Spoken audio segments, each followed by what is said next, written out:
सबसे पहले जो मैं आपसे डिस्कस करना चाहूंगा कि वेस्टीज को बनाने की जरूरत क्यों पड़ी। मैं अपना थोड़ा सा आगे बढ़ने से पहले आपको एक कहानी सुनाना चाहूंगा। सुनना चाहोगे? थैंक यू सो मच, आपने हां कह दिया, क्योंकि अगर आप ना भी कहते कहानी तो मैं तब भी सुनाता। देखो, डायरेक्ट सेलिंग का रूल ही यही है। बिजनेस करोगे, आदमी कहता नहीं, कह रहे नहीं करना, कोई बात नहीं, पहले सुन तो ले। हमारे प्रोडक्ट इस्तेमाल करोगे, they are of the finest quality in the world, they can really help you to rejuvenate your health. आप इस्तेमाल करना चाहोगे? नहीं, पर प्रोडक्ट के गुण तो सुन लो। Right, that is the rule. मैं जो अपने बारे में बताना चाहता था, जब मैं छोटा था तो मेरी मदर ने एक बार ही पूछा, जब मेरे चाचे का बेटा कहता था मैं पायलट बनूंगा, मेरे दोस्त कहते थे कि मैं आर्मी में जाऊंगा, कोई ना कोई अपने कैरियर का चुनाव कर चुका था। जब मेरी मदर ने मेरे से पहली बार पूछा, बेटा बड़े होके क्या करोगे, तो मैंने कहा बिजनेस। मेरी मदर काफी परेशान हुई। उन्होंने कहा, देख ऐसा है कि बेटा बिजनेस करना हमारे खून के अंदर नहीं है। बिजनेस करना मारवाड़ी हो गए, Gujarati definitely most successful people in the world, right. Baniya community होगी, दे आर द कम्युनिटीज जिनके अंदर खून के अंदर बिजनेस करना लिखा होता है। हमारे खून के अंदर है सर्विस। तुम्हारे फादर भी government of, my father was with government of India. जो आपके फादर भी नौकरी करते हैं, उनके फादर ने भी नौकरी की, उनके फादर ने भी नौकरी की, तो बड़े होके तू भी नौकरी करना। मोस्ट प्रॉब्ली मैं उस टाइम तक एक चीज समझ चुका था कि नौकरी के अंदर इतनी लैविश इनकम नहीं हो सकती कि हर कोई अपनी डिमांड पूरी कर सके। As a kid, I am talking about, जब मैं 5 या 6 साल का था, तब मैंने अपना चुनाव कर लिया था। तो उसके कुछ 4-5 साल के बाद मेरी मदर ने फिर मुझसे पूछा, बेटा बड़े होके क्या करोगे? मैंने कहा बिजनेस। तो मेरी मदर ने मेरे सपनों को किल करने की कोशिश की। मैं उनको ब्लेम नहीं करता, she was in her sense trying to protect me. उन्होंने कहा, देख बेटा ऐसा है कि बिजनेस करने के लिए बहुत पैसा चाहिए होता है, तेरी 2 बड़ी बहनें हैं, उनकी भी शादी करनी है, तेरी एजुकेशन होगी, तेरे फादर रिटायर्ड होंगे, प्रोविडेंट फंड और ग्रेच्युटी से जो मिलेगा उससे एक हम अपना घर चलाएंगे और पेंशन से हम अपनी जिंदगी काटेंगे। तो बिजनेस के लिए तेरे को पैसा नहीं दे सकेंगे, तू करना क्या कि तू नौकरी करना। चलो बात आई गई होगी। जब मैं 10th में पहुंचा तो मेरी मदर ने मेरे से फिर एक बारी पूछा कि बेटा this is a very very important year, आपने क्या सोचा है कि आप डॉक्टर बनना चाहते हो, इंजीनियर बनना चाहते हो, you want to prepare for IAS later, क्या करोगे लाइफ में? मैंने कहा जी बिजनेस। उन्होंने कहा ये तो जो कहते हैं ना हठेला है, बॉम्बे की लैंग्वेज में यही बोलते हैं, व्हाट डू दे से, खिसकेला है या हठेला है, बीड़ू है, आई डोंट नो व्हाटएवर। तो मेरी, इट्स अ फैक्ट, मेरी मदर ने मेरी जन्म कुंडली ले जाके बड़े से बड़े पंडित और जोशियों को दिखाई और हर एक ने एक चीज कही कि इसकी किस्मत में बिजनेस नहीं है। वो व्यक्ति जिसकी किस्मत में बिजनेस नहीं लिखा था, किस्मत में नहीं लिखा था ना, उसने तो लिख लिया। ना ना ना ना ना ना ना ना ना, try to realize the power of positive thinking.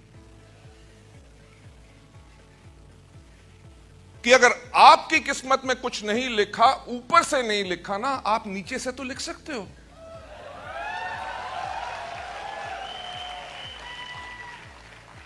आपकी किस्मत को किसी और के हाथों ने लिखा, तो आप अपने हाथ से उसको चेंज क्यों नहीं कर सकते? Ladies and gentlemen, I started my professional career after my post-graduation in sales and marketing. World की largest pharmaceutical company Pfizer के साथ मैंने लगभग 12 साल काम किया। वहां पे प्रोफेशनल एक्सपर्टीज लिया कि कंपनियां चलाई कैसे जाती है, which is very very important. आज अगर वेस्टीज की सफलता हुई है, वो किसी एक्सीडेंट करके नहीं हुई, वो इसी करके हुई है because we had tremendous amount of experience, जिसके करके हम प्रोफेशनल वैल्यूज वेस्टीज के अंदर दे सके और जीरो से उस कंपनी को लेके इंडिया की नंबर 1 कंपनी बना सके।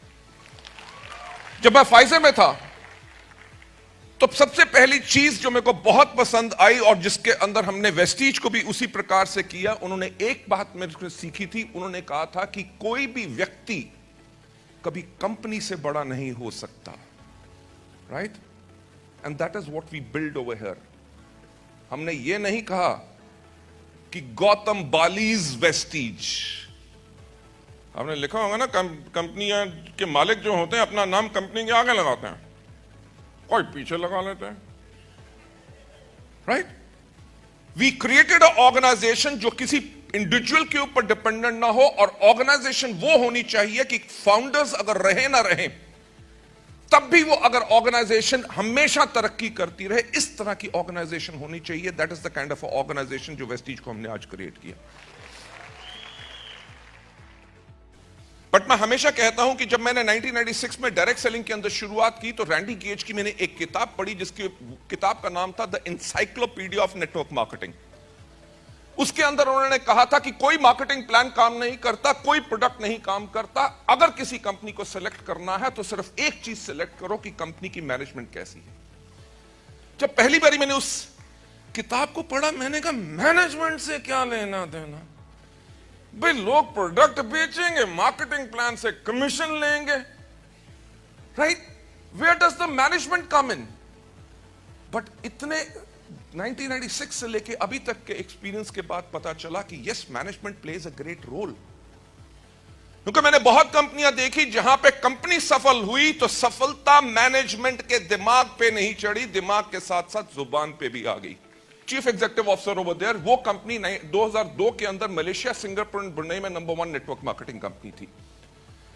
एक्चुअली वहां पे जाके मैंने इस सिस्टम का पोटेंशियल देखा। मैंने देखा कि एक आदमी जो ट्रक ड्राइवर था 10 साल पहले, 10 साल के बाद महीने में 1.5 करोड़ रुपया कमा रहा था। आई सॉ पीपल जो इंजीनियर्स थे, एमबीएस थे, किसी मल्टीनेशनल ऑर्गेनाइजेशन के अंदर चीफ इंजीनियर्स थे, और they were on a very very good post. उन्होंने फुल टाइम डायरेक्ट सेलिंग की और महीने में 35 से लेकर 75 लाख रुपया पर मंथ कमा रहे थे। प्रॉब्लम ही मेरी यही है कि मैं हमेशा यही कहता हूं कि सोचने की हिम्मत तो करो।